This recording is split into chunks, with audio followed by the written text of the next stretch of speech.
anybody who wants to take me on about you need to move more, I literally have done Ironman. Don't come at me with the move more jargon. It's like trying to explain to a non-addict how an addict brain works.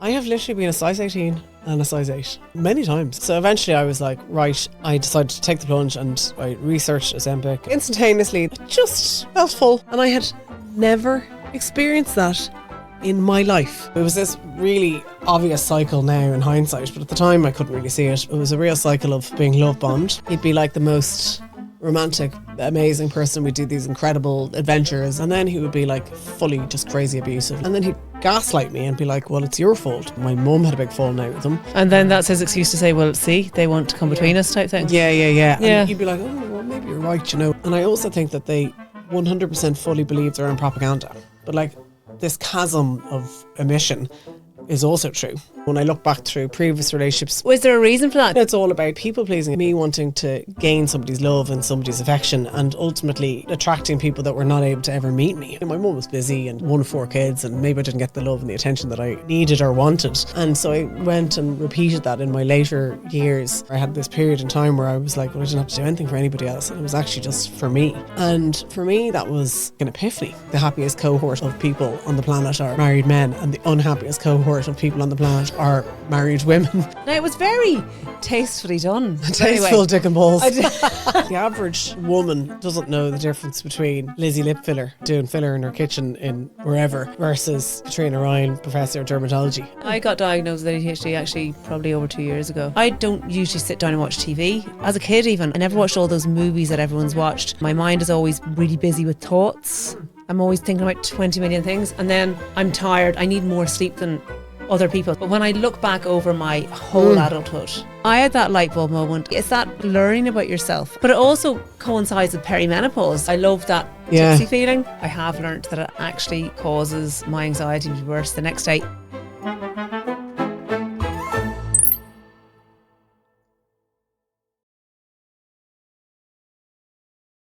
Somebody contacted me recently and they're like, oh, you know, she told me about this absolute car crash of a situation that she'd had in her work where she'd basically gone off the rails.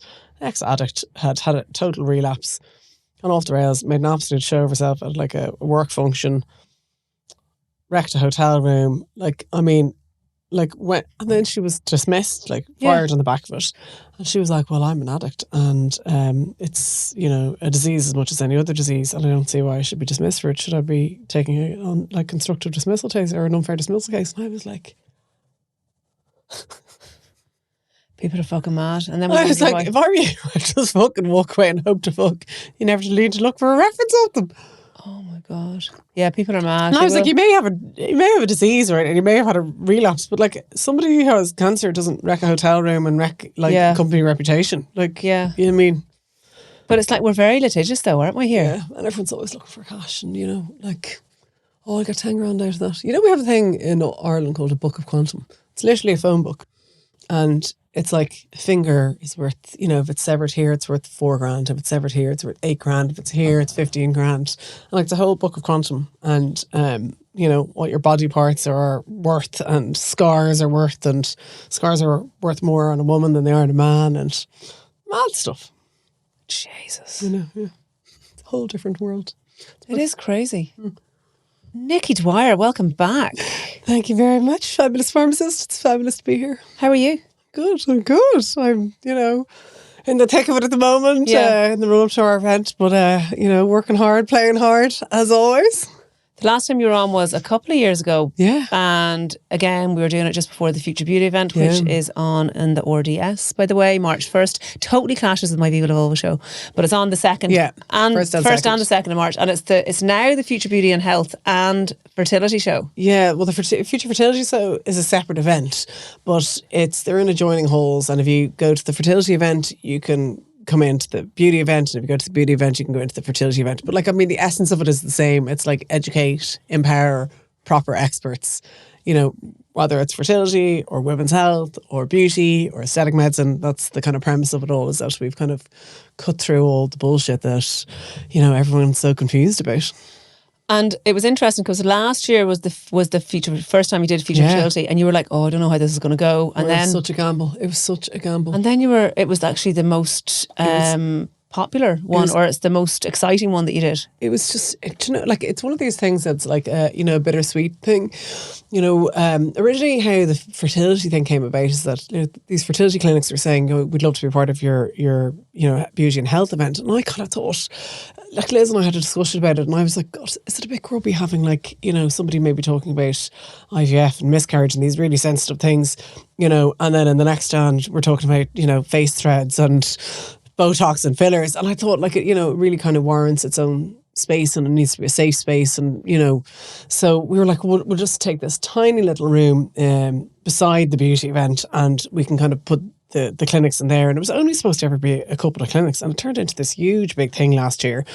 And then the funniest thing was, like, Liz and I were like watching the ticket sales and the run up to it, going like, there's no ticket sales. I think a week before we had 100 tickets sold. I was like, oh, this is going to be an absolute disaster. And then, like, in the kind of days in the run up to it, the tickets were just like and on the actual day itself, people turning up at the door, like there was queues around the block. It was unbelievable. And I also thought it would only be female. I don't know why. I kind of thought men would be dragged, unwillingly. But, like, men were there, stopped the queue, with their notepads and pens. Yeah. And, like, I couldn't get over it. And, we did this kind of feedback survey afterwards. And one of our, like, questions that I really wanted to know was, like, why did you wait so late to buy a ticket? Also, we had loads of pseudonyms. We had a lot of John Smiths and Jane Smiths buying tickets. And, which I get, like, people want, it's a really private journey or whatever. But the thing was, the reason that they didn't buy tickets is because they hoped right up until the point of the event that they'd be pregnant at that stage. I know. I can understand that. I know. Gosh. And then also, because my sister's had her own IVF journey, it successfully resulted in my beautiful niece. But she was saying, because I was talking to her about it, and she goes, yeah, but I suppose people don't want to even bump into their friends at it, just in case. Because there's a whole thing of fertility that you kind of come out. Yes. So, like, people aren't out on their fertility journey, like, in work or with some of their friends, or, it's a really private journey. And it's so funny. So we didn't really know how it was going to go. And, we did send anybody, messages saying we'd be very private about photography and all that kind of stuff.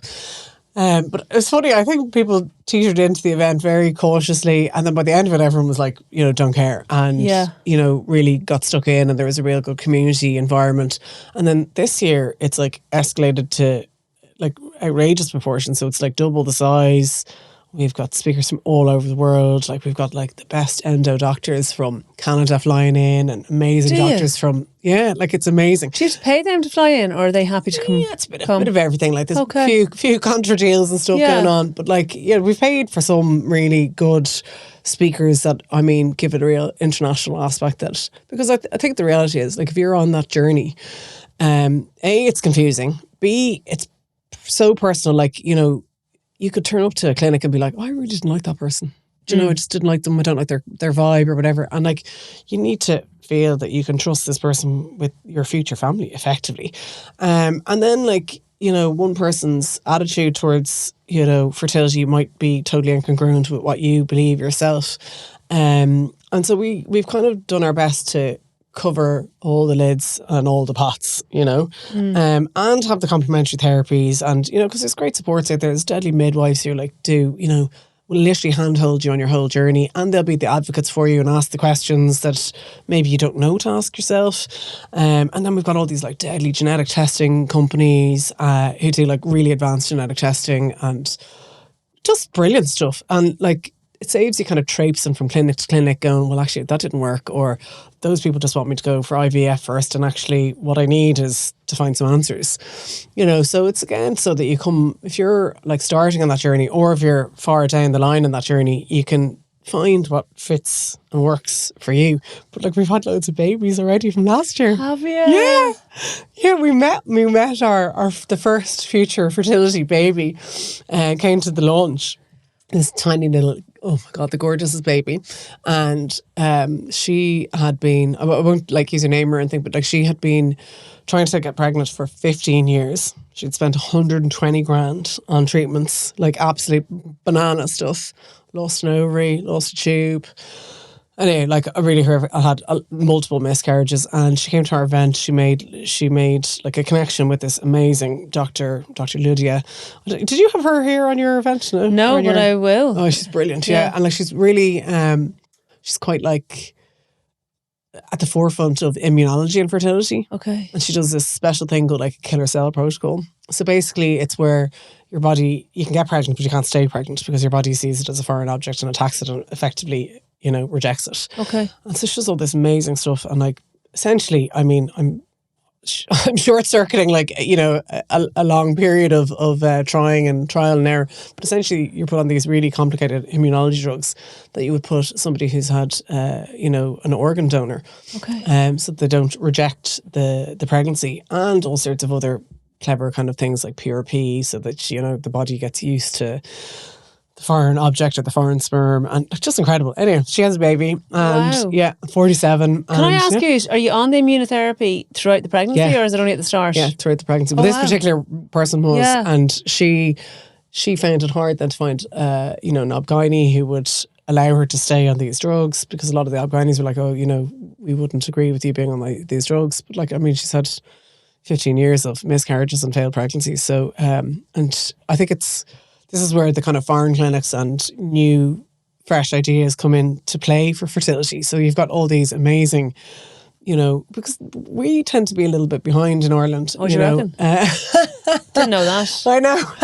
Oh, God. We tend to be a little bit like, and there is amazing doctors, but like, I mean, even our laws are, we're still fighting for the rights of IVF therapies for people who've got a high BMI, or people who've, had one baby already. And like, I mean, some are at same-sex couples. Yeah. So there's loads of stuff like that. Sure, still, the same-sex couple thing, they're still fighting for both parents to be named on the birth cert. Yeah. And even reciprocal IVF. Yeah. I mean, whoever, like, I'm really proud actually of the fertility event. So it doesn't matter whether you're like gay, straight, on your own. We've load of women came on their own actually, on the egg freezing journey, or surrogacy journey, or donor journey. And so we kind of have everything in that event. And like, it's really this huge. Where's Dr. Lyuda based? She's in UNQLIFE in Sandymount. She's amazing. She's like hyperbaric chambers and like cool stuff. Like, she's really, I think she's really quite cutting edge, And what her speciality is fertility. Fertility. Wow, I must get her on. Great. Yeah, you'd love her. Yeah, she's right up your street. And you have a men's health as well. Men's health. This is the first time you're doing this. Yeah, I wonder how that's going to go. I know, it's kind of interesting. You said yourself now, and I'm quoting you, dick doctors, which, by the way, we do have dick doctors. I was like, what do they do? I was like, come on, this is the Viva La Vulva. You know what a dick doctor does. It's Nikki's term for urologist. I have to put my pharmacist hat on. I'm sorry, I don't say that word. It's the male version of Viva La Vulva. I love it.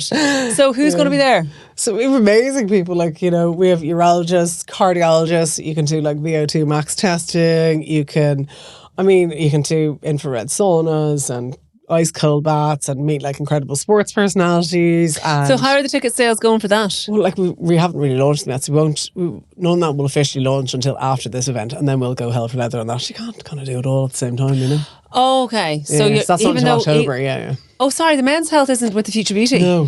Sorry. No. It's for, we were going to do them all at the same time, but actually, like, I mean, firstly, just trying to pull off an event like that, all three of them at the same time, like, we'd need a whopper team, and we just don't have that team at the moment. Okay. I'm going to have something for you for the men's event, because I'm coming out with something especially for men. Oh, you're doing a men's supplement, are you? Yeah.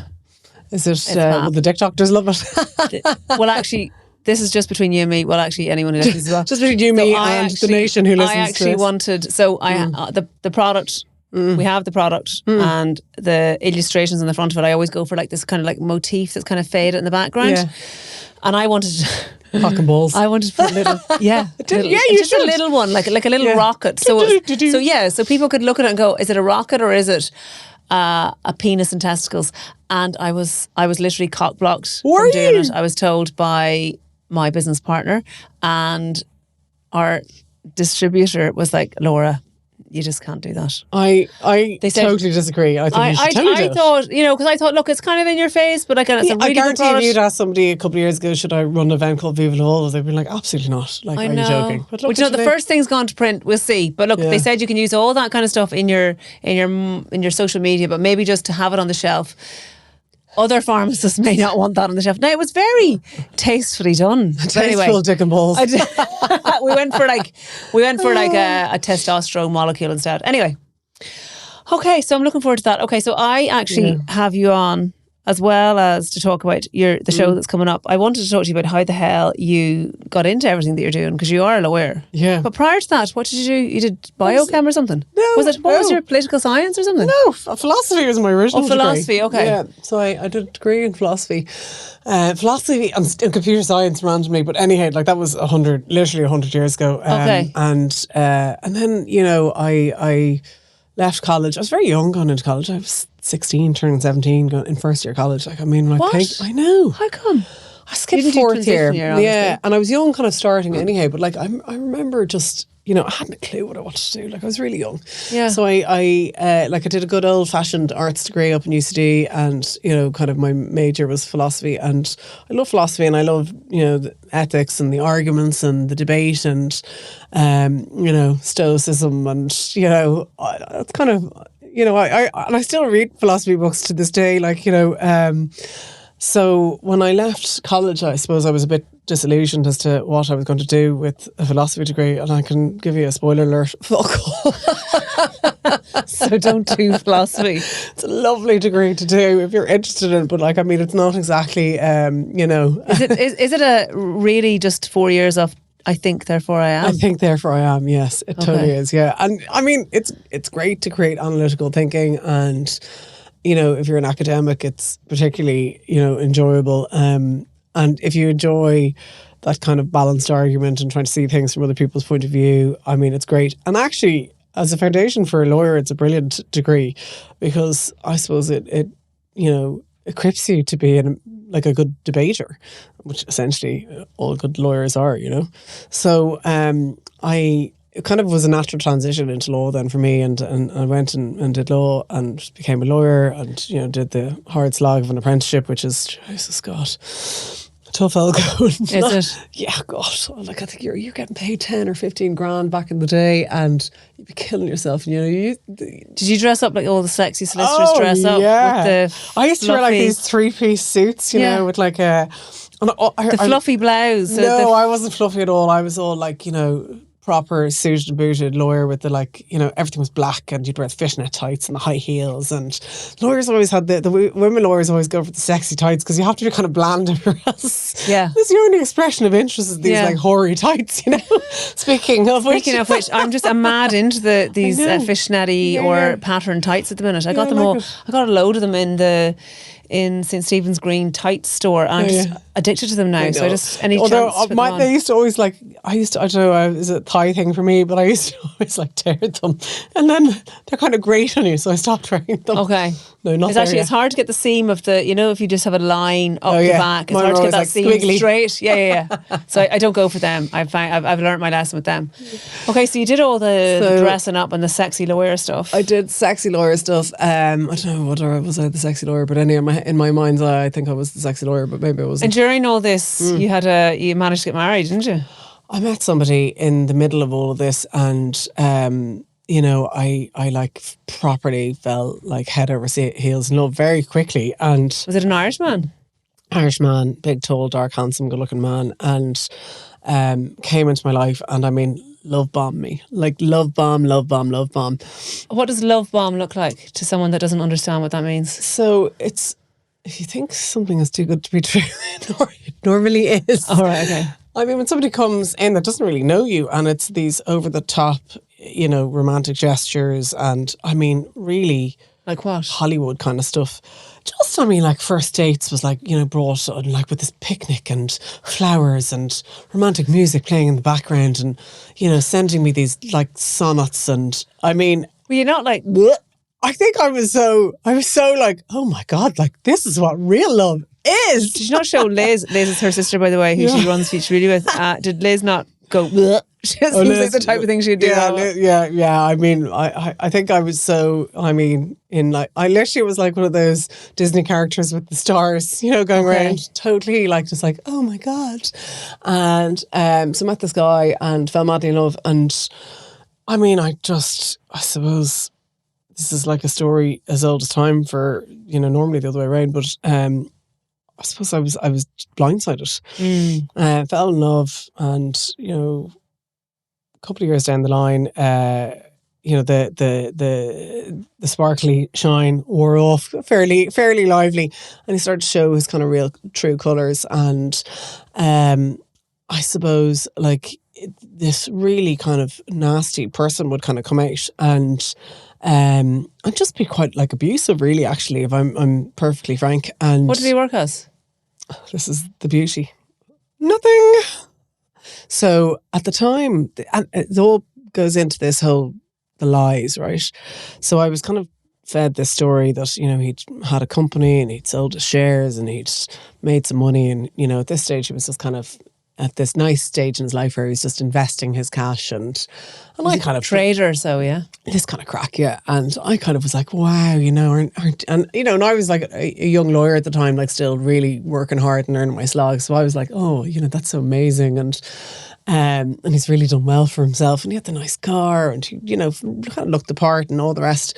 Anyway, fast forward a year or so, and he magically overnight lost all his money, and it was terrible. And I was like, God, like that's terrible, and what are you going to do? And at that stage, I think he had suggested that we like move in together. And had we moved in together at that stage? I think we'd moved in together. We were probably living together for a couple of months at that stage in this fabulous place in Killiney that cost an absolute fortune. And yeah, a couple. Had you bought it? No, we were renting it. Sorry, okay. We were renting it, and it was supposed to be kind of like 50-50 and rent and all the rest. And anyhow, a couple of months in, he was like, I can't afford to pay the rent. I've lost all my money and la la la. And at the time, I think I'd just gotten quite a big job. It was probably my first like really serious job, and I think I was running something called the Special Situations Unit in Ulster Bank. What does that mean? And I think it was when shit went really wrong. It came to my desk, basically. And the shit went really wrong. Department. That's what I was looking after in Ulster Bank. And I was making good money and stuff at the time. So I was really like, oh, sure, look, like it's no big deal. Like we love each other. We love each other. And so I just kind of foot the bills, and anyway, during this time he decided, look, I actually think I always wanted to go to college, and I was thinking I might go back to college, and I was like, of course you should, like everybody should have the chance of having an education. Write the check. Okay. And what do you want to study? I wanted to study sports science or health and performance science or something like that. Okay. And I was all like, and I'm kind of interested in all that stuff. So I was like, yeah, definitely. Like, that sounds amazing. And so off he went back to college, and me and so I like supported this outrageous lifestyle that we had, like, this fabulous house in Dalkey and nice cars and boats and holidays and ski trips and all this kind of stuff. And like, not a cheap life, might I add. Yeah. And it was good. Like, I mean, for a while, but like, it was this really obvious cycle now in hindsight, but at the time I couldn't really see it. But it was a real cycle of being love bombed. He'd be like the most romantic, amazing person. We'd do these incredible adventures and do all this, and then he would be like fully just crazy abusive, like tell me I was fat, tell me I was not earning enough money, wasn't clever enough, wasn't this. And it was all like, it's all quite slow and manipulative, and when you're in it you can't really see it. It's like, when you're standing in front of a blackboard and you're trying to read it, but it's this, you're so in it. And someone would say, I know that we've learned a lot about abusive and coercive control and all that in recent years.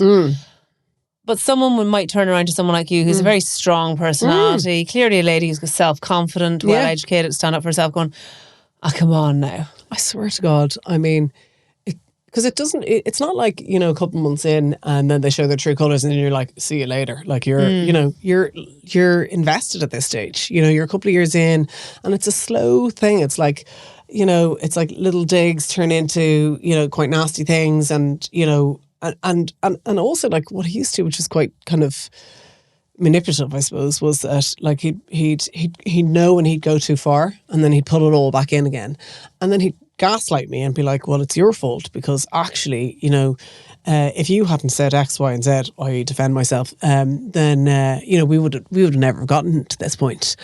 So like, because I kind of can argue quite convincingly, like it's very difficult to see it while you're in it, and then I'd be like, well, maybe it is me, like maybe I was a bit unfair or a bit this, that and the other, and so you start to kind of question yourself and you start to question your own reality, and then also, like, there's this other quite clever thing that happens in these kind of narcissistic abusive relationships where they will put down your friends and be like, oh, that girl Laura's now, she's no good for you now. Sure, look at her prancing around showing her vagina to everyone. This, and you'd be like, oh, well, maybe you're right, and that's not good for your reputation.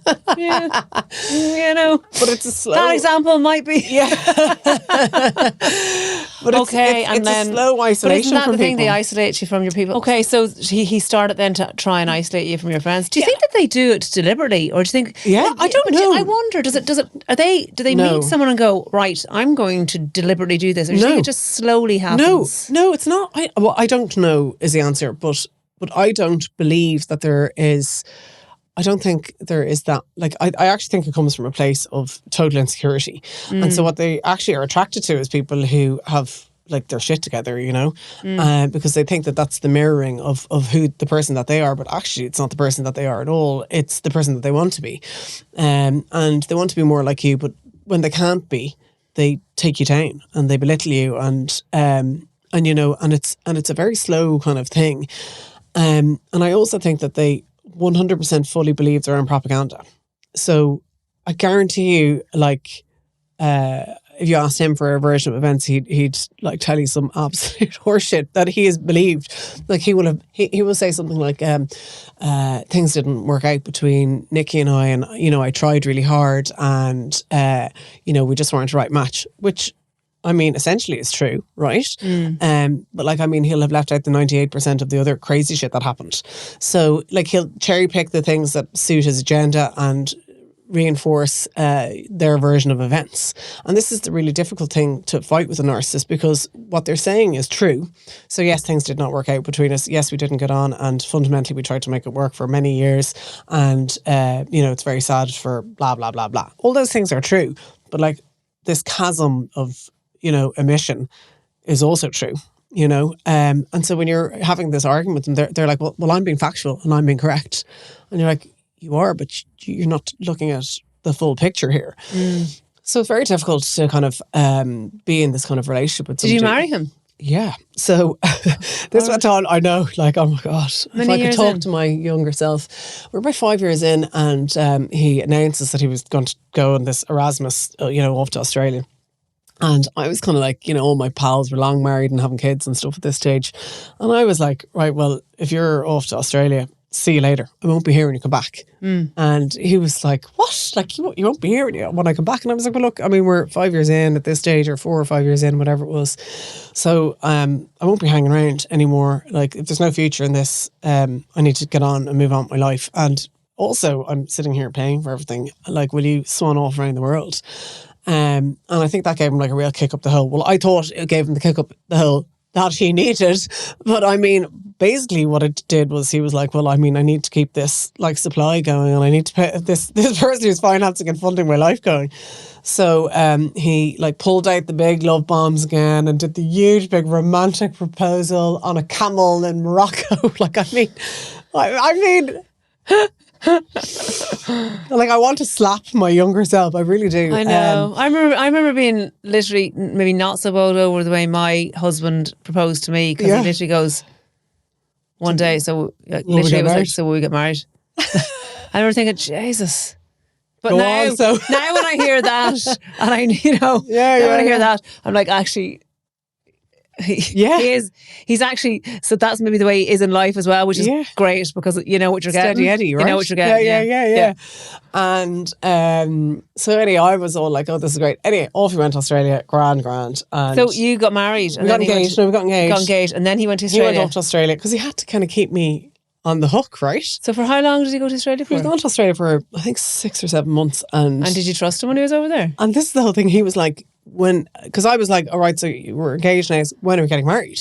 And he was all like, oh God, it's always something with you. And I'm really like, that's the obvious question on the back of an engagement, you know? And like, you know, anyhow, so he was like, why don't you come over at the end of the Erasmus and we'll get married over in Australia? And like, everything was always very, like, he was very manipulative. He planted all the seeds. And I was like, what about, like, you know, my family? And he was like, oh no, marriage is about two people. You know, it's about two people and their commitment to one another and la la. And I was like, oh, that's so romantic.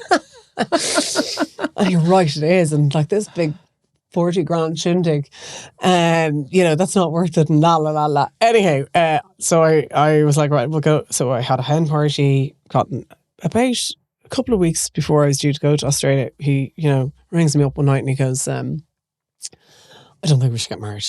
I think it's too soon and I'm not ready and la la la la la la. And I was like, sorry? And he goes, tell you what, like, why don't you just come over to Australia and, you know, we'll go travel for a few weeks and then we'll come home and like, we'll, you know, see how things go and see how we feel about each other, because we haven't been together now for 6 or 7 months. And I've actually been riding someone else. And so. I was like, So what do you meant by that? I was like, sorry? I just like, so you want to demote me from fiance back to girlfriend and then you want me to travel across the world to audition for the role of your potential future wife again? And I was like, listen, mate, you can get fucked. Like, see you later. And I just hung up the phone. I was like, see you later. Don't contact me again. Like, it's all or nothing. You're fully in or you're fully out. And then I had to go off and I was like licking my wound. I don't even think I told anyone because I was so embarrassed, I think. No. And like, I had a hen party and I bought the dress and the whole like lot. Oh yeah, I know. And like my pals and work had like, you know, done a whole thing for me. And anyhow, about a week before I was due to go, I was really like, oh fuck, like what am I going to do? Like I'm going to have to pull the plug on this now and tell everyone, you know. And then this big bunch of flowers arrives in work and like, you know, some video or something, and it was all like, I love you so much, and I had cold feet and I just got worried, and, you know, please come over to Australia and, you know, let's get married and blah blah blah blah. And I was like, he just had cold feet.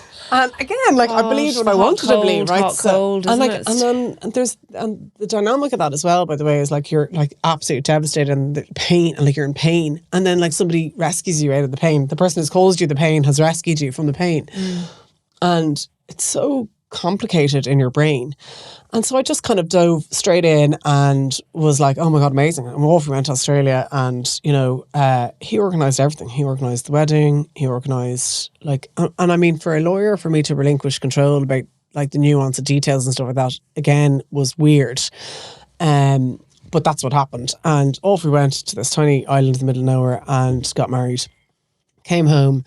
And he was supposed to like go back to work and, you know, start making money and start participating and, you know, us start moving on and having a family and doing all the usual things. Were you bankrolling him while he was in Australia? Of course I was. Like, I mean, like again, like I was, you know, again, I'd been promoted several times at this stage and was like making good money, and, you know, and for me it was all like, you know, if this is for the greater good for us and our family towards the end, then why wouldn't you, you know? And like, I mean, if Mr. Fabulous wanted to take a time out and you were like, yeah, look, I'll facilitate this because it's for the greater good for our future. Yeah. So when you think it's for your future, I know. Yeah, I mean, you don't really think too much about it. No. So then we came home and he was like, I think I want to do a master's. And I was like, oh Jesus, like here we go. I was like, it doesn't really like suit our collective agenda as a couple. And he was like, yeah, well, you know, like I'm in this kind of education mode now and I'll never go back to it. I'll never see out the masters if I, you know, I can't go back to work and then go back to college, so I might as well keep going. And I was like, right, okay, there's the check. And off he went and did a masters for another year. And during this time he was like hell-bent about us going back to Australia and wanted to go back to Australia and let's go move to Australia. And I love Australia. I spent a lot of time there over the years, and I said, yeah, no problem. Let me see if I can like have a word with my boss and see if we can orchestrate redundancy so that, you know, I can finish at the same time as you're finishing your masters, and we'll like take the plunge and move. And I mean, it sounded like it was kind of my idea, but in hindsight, like, I mean, he had been hell-bent like since we came from Australia, like, this Ireland's a shithole, we can't make any money here, la la la, like, let's go. And I was like, okay, grand. So I did all the work. I applied for the visas. He was going to get a de facto visa for me. Got, you know, why? Because you got the job. Because I'm a skilled worker. It's the lawyers. Okay. There was a shortage of lawyers, but like, I mean, he would never have gotten a visa.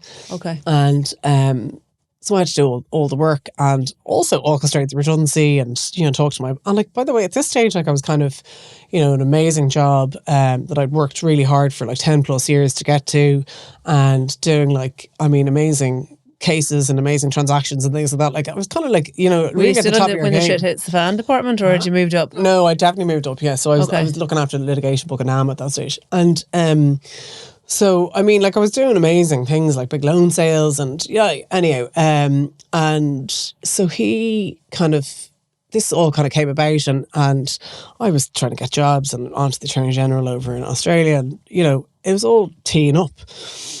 Took the redundancy, had the big party, sold the boats and the cars and the You have kayaks. boats. You actually had boats. Yeah, I thought you were taking the mick. No, when I've you always said had a that. boat. I've always listen. If I lived in a shoe, I'd probably have a boat. What, do you sail yourself? I've always sailed my whole life. Yeah, I think I had a boat before I had a car. I did have a boat. Where did you grow up?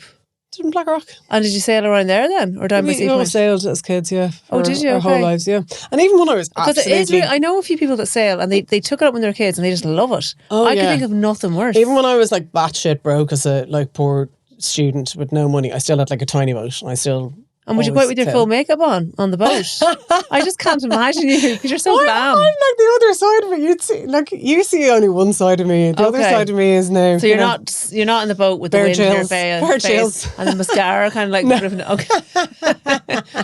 Does Liz do boating? Yeah. Jesus. I know, yeah. Well, she's got enough plastic in her that she'd never stay sink anyway. See, now she listens to this now. She goes out and All your friends will laugh at that.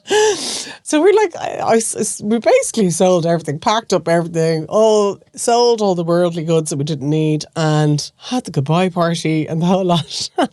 Anyway, the plan was we were going to Bali for a month and then continuing on. So we're going to have this lovely trip around Bali. Anyway, about a week before we were due to go to He Bali, doesn't do he something. says to me, I haven't finished my thesis and I'm going to have to stay and finish my thesis. Why don't you go to Bali on your own and come back? And by the time you come back, I'll be ready and we can go. And I was like, Jesus. Sorry, now I think I just did I skip something? Are you in Australia at this stage? No, we're in Dublin. We've packed up everything and ready to go. And you're going to stop off Valley on the way? Bali on the way, yeah. Okay. And anyhow, he's like, I can't make it. So you go to Bali on your own. Anyhow, I think it was like this divine intervention. Also, I kind of think it was a bit of manipulation on his part because he knew what was coming and he kind of wanted me to be strong, I think.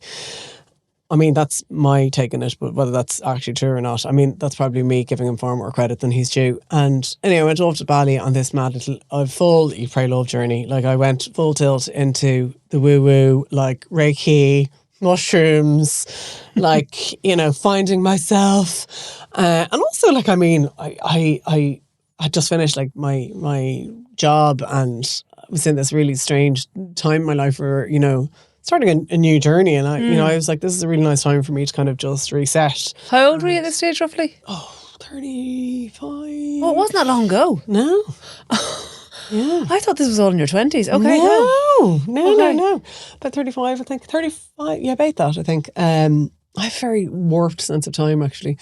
Anyhow, come home from Bali and I was like, right, like, let's go. Like, let's go, and he finished his thesis, he had a big party, stood up, had like the tear in the eye and was like, this thesis is dedicated to my amazing wife. I couldn't have done it without you. And I was there like, oh my God, it's all been worthwhile. It's all been worthwhile. All the hardship.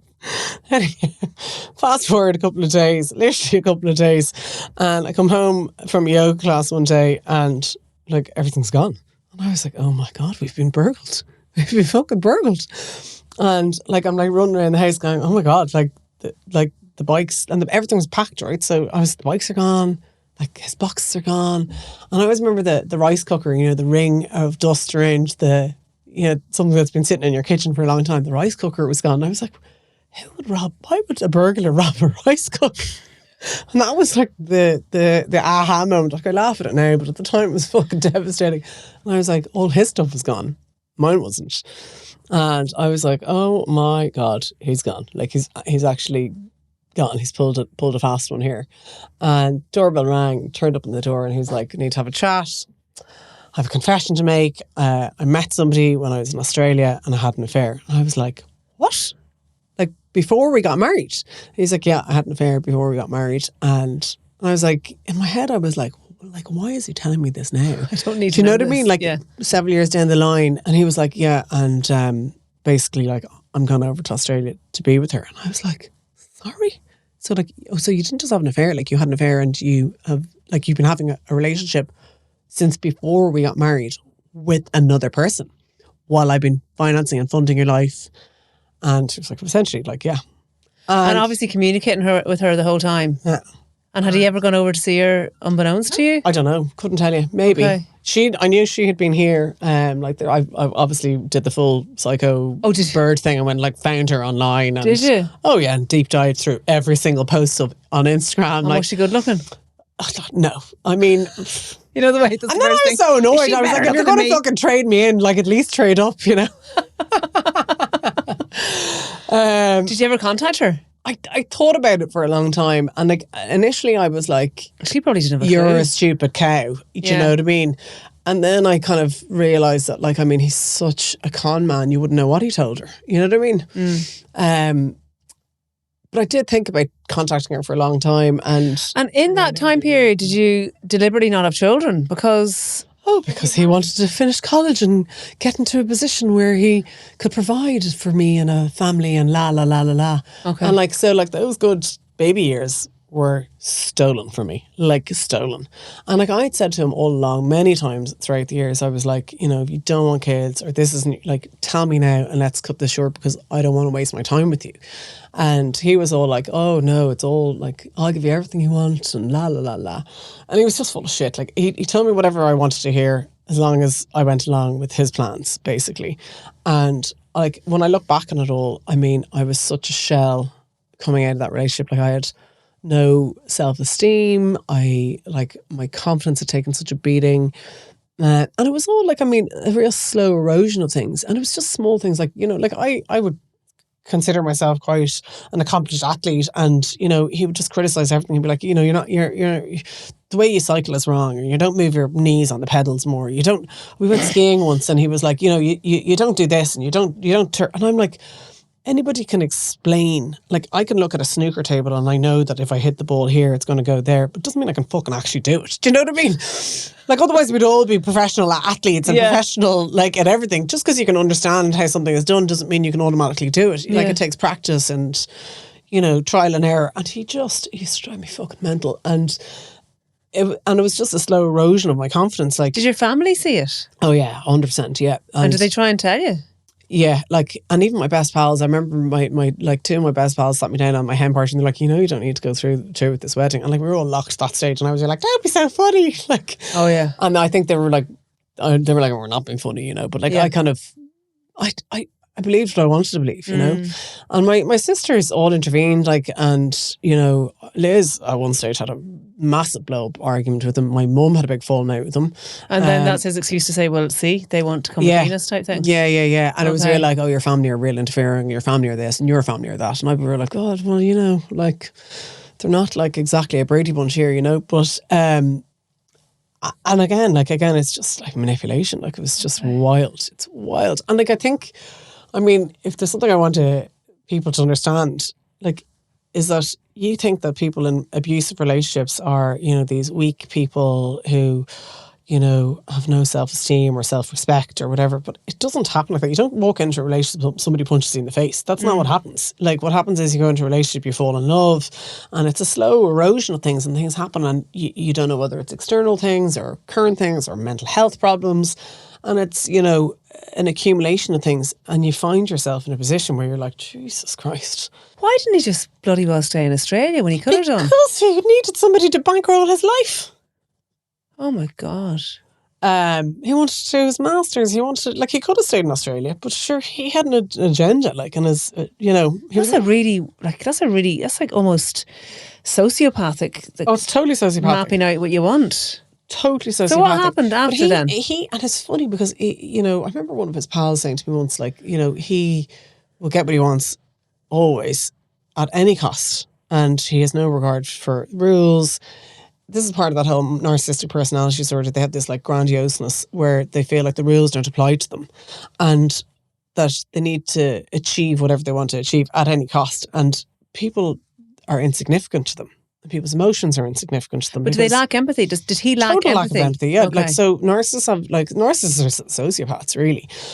They lack empathy insofar as, it doesn't affect them, but if it affects them, they all of a sudden, have loads of empathy. But, and like, it's interesting when you start to, like, in the aftermath of all this, I did like a huge amount of therapy to try and like understand all of this and understand how I ended up in a relationship like this. Because for me, I was like, how did this happen? How did I find myself here at 36 or 37 or whatever age I was, going like, literally, I've just lost everything that makes me me.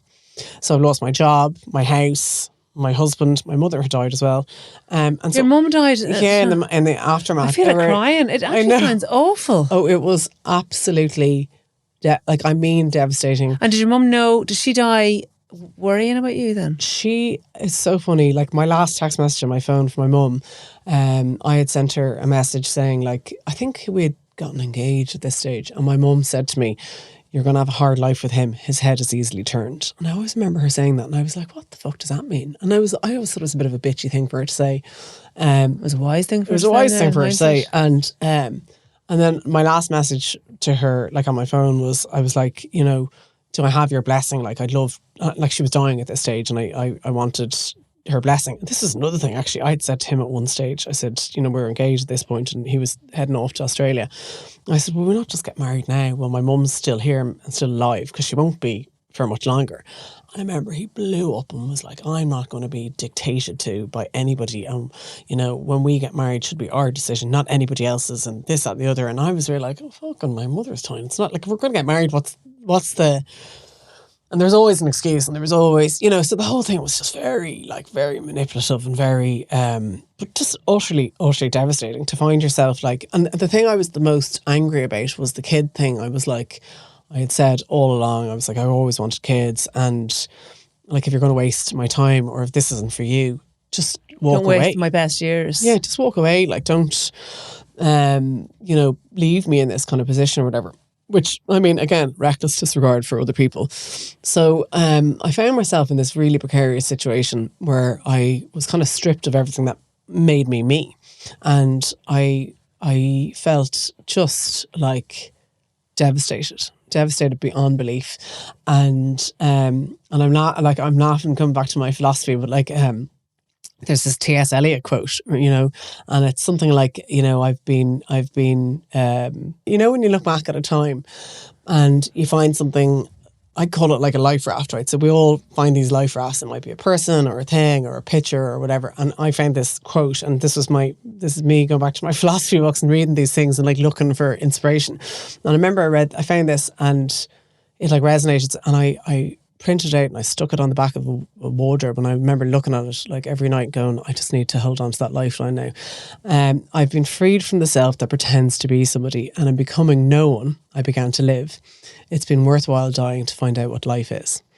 Oh, wow. And I remember like looking at that going, I know I've lost everything and I know I'm left with nothing, but this is a chance for me to kind of reinvent myself as the person that I want to be, not as the person that has evolved. Because often we evolve into things. We evolve into jobs, we evolve into relationships, we evolve into friendships, into homes, into debt. We evolve into things without, maybe having the opportunity to go, actually, is this really where I want to be, or is this what I want? And I thought, this is a really unique opportunity in my life that I can become maybe the person that I always wanted to be and maybe wasn't. And I had like a really unique position as well, that I'd taken redundancy, I had a wad of cash, I had no kids, I had no debt, no dependents, and I was free, like totally free. And you often have, especially in middle age, you might have freedom but no money, or you have, loads of money but no freedom because you have kids and you have this, that and the other. And I had both. So I was like, this is a real opportunity for me to go and change my life here and to really be the person that like I want to be, or have the life that I want to be. And I headed off to Spain for a couple of weeks to like this kind of retreat. And I always remember my aunt rang me I was about 2 weeks in, and I think I was coming home in a few days, and she goes, Nikki, I'm not going to lie to you, but you are the fucking talk of the town. And I was like, oh God. She was like, she's like, I literally overheard somebody gossiping about you in Superquint today. And I was like, oh Jesus Christ. What were they saying? I don't know. But at the time I was real like, and like, I mean, aside from everything else, I was utterly humiliated. Like humiliated beyond belief. Like I was devastated and upset for myself and hurt and all those things. But actually I was humiliated. And I felt really conned and that everyone was going to be laughing at me behind my back. And well, like, I mean, I could have told you that was going to happen. Do you know, that kind of way? So I was in Spain and I was like, I just can't come home. I just can't. So I just didn't. Okay. And I stayed for nearly 2.5 years. Did you meet a Juan? I met definitely a Jose and a Jose B. And did they make you feel alive again, Nikki? Definitely. Okay. Kyla Cobbler would always say there's nothing like a Latino lover. Yeah, Latino lover. I had. You made up for lost time? I definitely made up for lost time. And I just, do you know what it was? For me, it was a real period of reinvention, and I wanted to understand what made me happy. And I don't think I'd ever kind of gone into any kind of relationship with the view to making myself happy. It was always about making somebody else happy and loving somebody else, and never about being loved.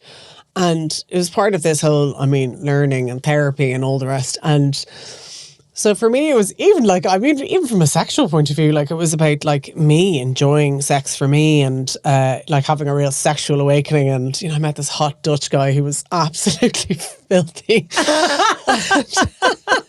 Oh, go on, tell me more. Oh my God, he probably listens to this.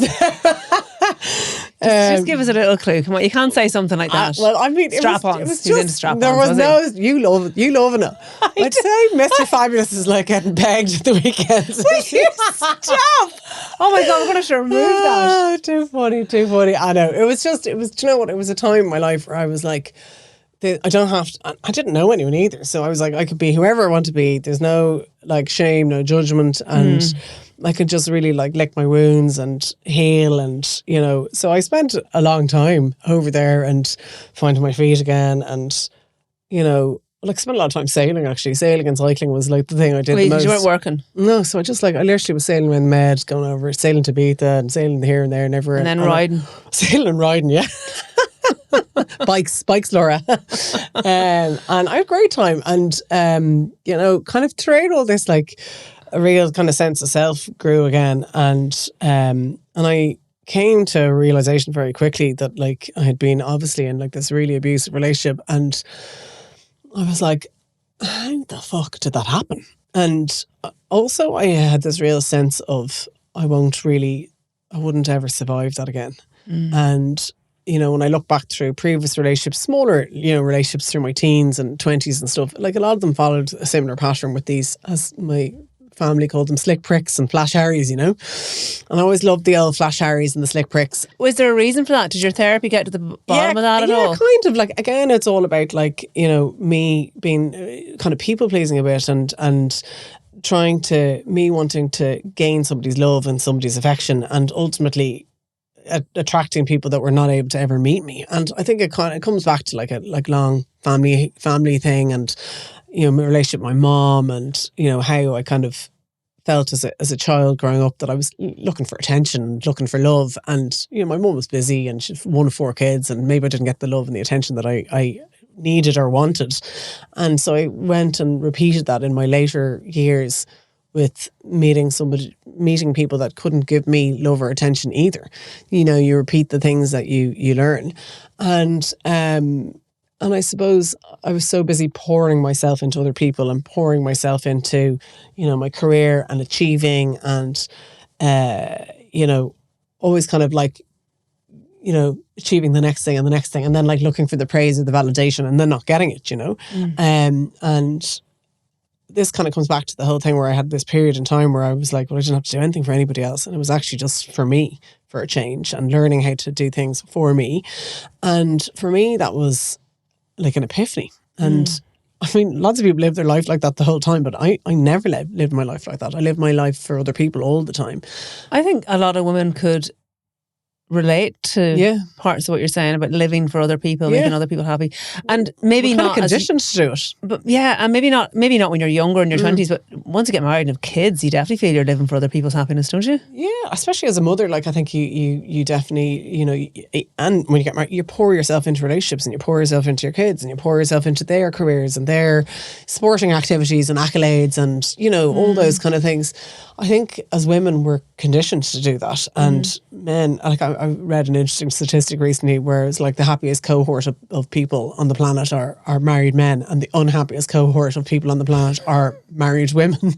And like married women have less money, less independence, travel less, have less sexual satisfaction, whatever, than unmarried women with no kids. And that's hardly shocking though. And that married women with children live 10 years shorter than married women or unmarried women with no kids. Sure, if you just go down to the convent down the road, you'll see they're all over 100 down there. I know, with the beautiful skin. Yeah, beautiful skin.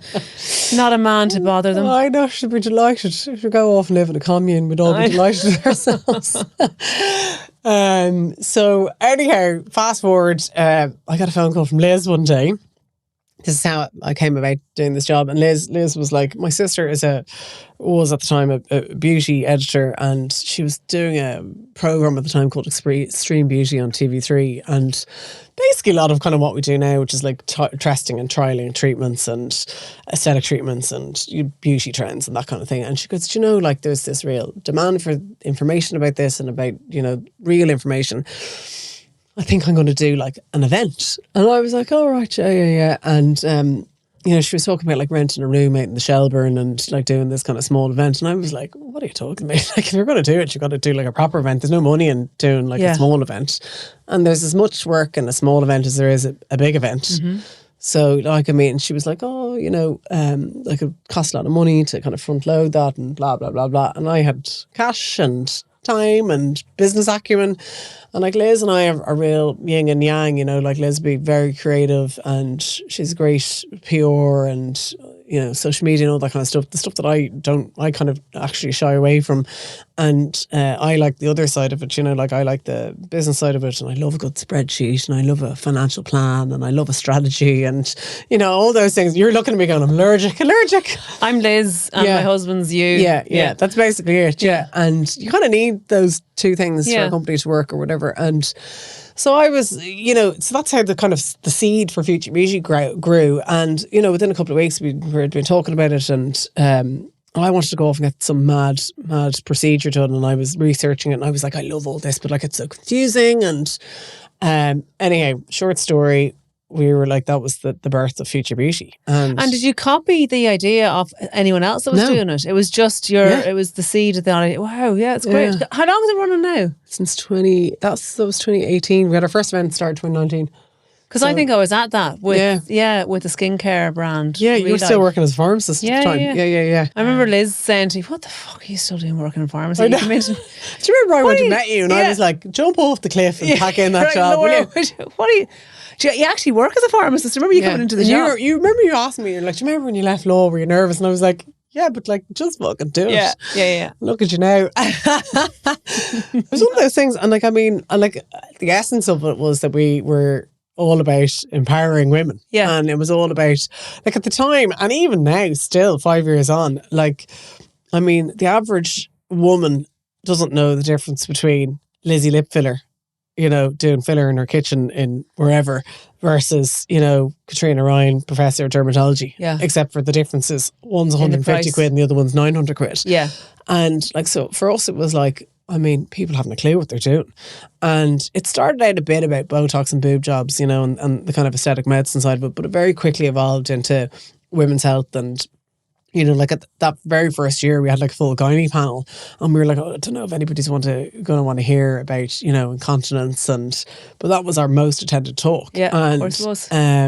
And then like it evolved. So it's evolved into this big thing now, and we've got like gynaes and cardiologists and bone specialists and kidney testing and fertility testing and anything that affects you as a woman, or a man, but it's like, I mean, we focus on women because we understand women, and that's basically the reason that we have an answer for you. And like the answer is, you know, the full spectrum. So like the weight management thing was like that was like a real passion project for me. And, you know, like any woman, I mean, we've been fed so much shit about diets and weight loss and, you know, over the years. And for me, that's been my real emotional Achilles heel, you know, a real kind of struggle with my weight over the years. And as in just you were down. Okay. I've been up and down. I could actually I'm going to show you something here on my Fitness Pal, right? Mm-hmm. This is what's really interesting, right?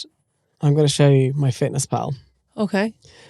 This is my weight since 2005. You've logged your weight since 2005? Yeah. On my Fitness Pal? Yeah. How long is that? A long time. I was 25. 20 years? Jesus. So it's been something that's always 7th of with January you, yeah? 2005. So this is obviously, it's probably like the start of my Fitness Pal or something. Like I literally, look at this, literally. What, do you weigh yourself every week? Entry. Like it's absolutely bananas. And like, can I just show you a weight chart of my weight? Yeah. Over 20 years. Like this is bananas. Look at that. So she's a fluctuator. Oh yeah. She is a fluctuator. Up, down, up, down, up, down, up, down, spikes, lows. I have literally been a size 18 and a size 8. And many times, actually, by the way. Like, I've been up and down over the years. That's been like my kind of weight journey. Did you used to beat yourself up about being, or did you just... No, it's just a mad, like, again, like, it's a complicated relationship with food, you know? And, like, I love food. Like, I love food. I love the crack. I love drinking.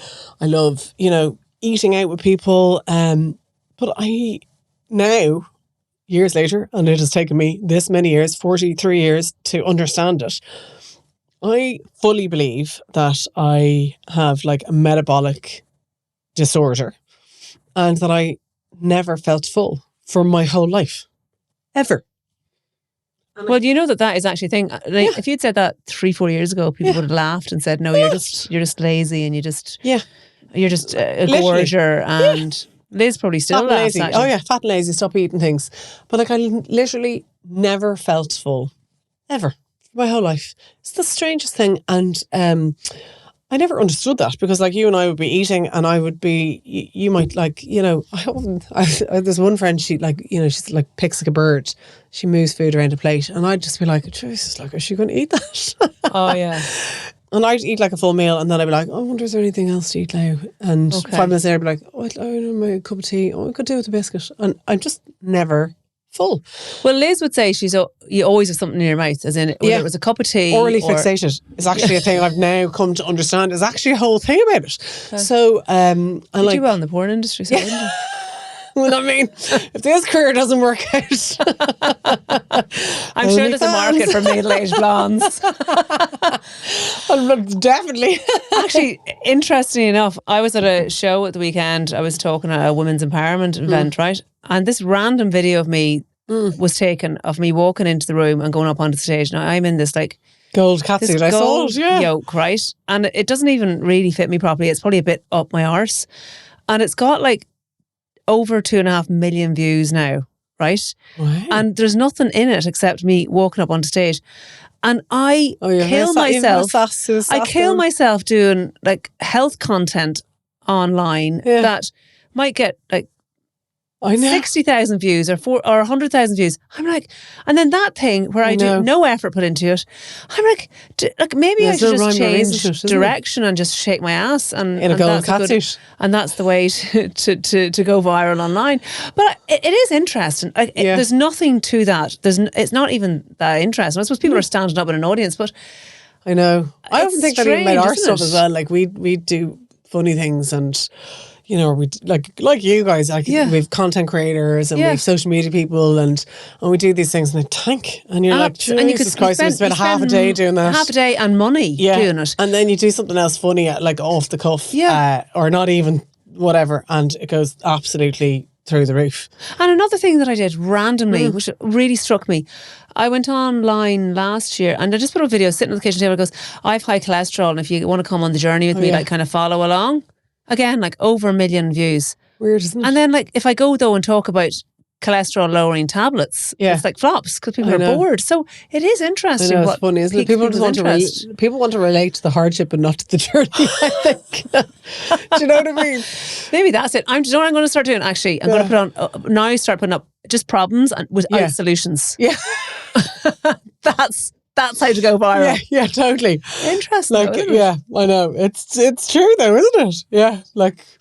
Anyway, sorry, we got on to orally fixated there because you. Sorry, orally fixated. Yeah. Okay, so go. So I was just saying about like the weight or whatever, and so yeah, like I've been up and down, whatever, and I've done everything, by the way. Like I literally have done it all. I like went to a dietitian. Anybody who wants to take me on about you need to move more, I literally have done Ironman. I was like, an active triathlete for most of my 20s and 30s. I cycle, I sail, I lift weights, I do yoga. So, I mean, don't come at me with the move more jargon. I move a lot. And the food thing, it's so hard to explain to somebody. It's like trying to explain to a non-addict how an addict brain works. And for me, that has been like the epiphany of all epiphanies. So from Ozempic. So I started taking Ozempic about 2 years ago. I'd had my second baby, and I was like, I had major thyroid problems in my first pregnancy. Then I had hyperemesis in my second pregnancy, and my weight was like up and down like a mental yo-yo throughout those two pregnancies or whatever, which is kind of normal for pregnancies, I know, but I was particularly massive on the other side of my second pregnancy, and two in like 16 or 17 months apart or whatever. In your 40s, which is no mean feat. Yeah, like no mean feat. Yeah, like I was 41 and 43, like having my babies, and anyhow, like I remember like just at one stage I was starving myself, like literally starving myself. Going to the gym, killing myself trying to breastfeeding as well. Breastfeeding, doing the whole lot, trying to work. And I mean, I might lose half a pound. And I'd be like, are you fucking kidding me? Are you fucking kidding me? And I was getting my hormones checked, cortisol levels checked, and like I'm educated about all this as well. Like I understand the role of like I could probably write a book on nutrition at this stage, like, and I know the things that work for me and like definitely a more ketogenic diet definitely works for me or whatever. Not sustainable, I think, full time. And I actually don't think it's good for women. I don't think it's good for your brain. I don't think it's good for anyway, that's my own rant. And it just was not going anywhere. And so eventually I was like, right. And also I was miserable and starving all the time, miserable and starving. And I decided to take the plunge, and I researched Ozempic and whatever else. So I think I was like the early adopters, and it was all very hush hush and don't tell anyone. Did you go to make karate at My Best Weight? No, I actually went to my GP at the time. Oh, did you? Okay. Because I was living in Galway at the time, and I went to my my GP, and my GP was like, yeah, look, just like if Here you go. Yeah, if you had a broken leg, you'd do something for your broken leg. That is sound to your GP, because there was. Oh, there's a lot of better stigma. now. Yeah, but even like 2.5 years ago, there was still a lot of unknowns about it. I mean, people say there was a lot of unknowns about it. That's horseshit. It's been around for 20 years. Like, it had become mainstream for weight management because of celebrities. But like, it's been around and used by diabetics for 20 years. So it's not a new drug. And anyone who says it's a new drug. No, I suppose what I mean is there was a lot of unknowns about obesity back then. And there still is, even within the medical profession, bias. 100%. So sure. what I mean is that you're lucky that you went to a GP that was going to listen to you. She was sound. And like, to be fair, I'd always had good conversations with her. She understands like my business background, what we do for a living. And I came to her like armed with information. And I was like, here are studies about semaglutide injections. Here's what I want. Blah, will you prescribe it to me? And she was like, 100%. I'm on board with this. Okay. And so I started on it, and I mean, instantaneously, the most interesting thing for me, aside from my weight like just steadily coming down all the time, was I just felt full. Like, I'd eat something and go, that's nice, that was enough. The end. Okay. And I had never experienced that in my life. Can you imagine the amount of time that you spent thinking about food back then? All the time. As you were growing up? All my energy, the amount of energy I poured into food. And I can tell you the time that the whole thing started. Like I was 11 or 12 years of age and I went to the GP and I had flat feet, I'd fallen arches and the GP told my mum that I was too heavy for my feet. I was completely normal weight, by the way. And that was the kind of start of my obsession with my weight, 11 years of age. And Nikki. I know, it's like when I think back now, too heavy for your feet. Too heavy for my feet. And I remember it was at my birthday because I remember I wasn't allowed to have any of my birthday cake because I was on a diet. Like that was when the first diet started. And then the self-flagellation around food like really started. And by the way, I was never big. I was never, the kind of real mad cycling of weight only started much later on in life. Like when I was, I don't know, like late 20s, early 30s. When like it becomes harder, hormonally and things like that. Do you think the relationship that you had with that narcissist helped? Oh, absolutely helped. That fed into it, Like I fed in somebody who understood that this was something that I had, and everybody's got a thing about themselves or whatever, and this was my thing, and he absolutely used and abused that to his own advantage when it suited him. The stories that we tell ourselves, and when somebody else reinforces them, it's very easy to believe them, and so much later on, obviously, and like again through being on my own and then meeting somebody that I actually fell in love with and fell in love with me, and being, meeting somebody and being met, like I learned how to love myself and love my body, and also motherhood. We actually skipped a bit because we went straight into Ozempic. We didn't actually give the happy ending where you met a lovely man. Did meet a lovely man who's an absolute babe, by the way.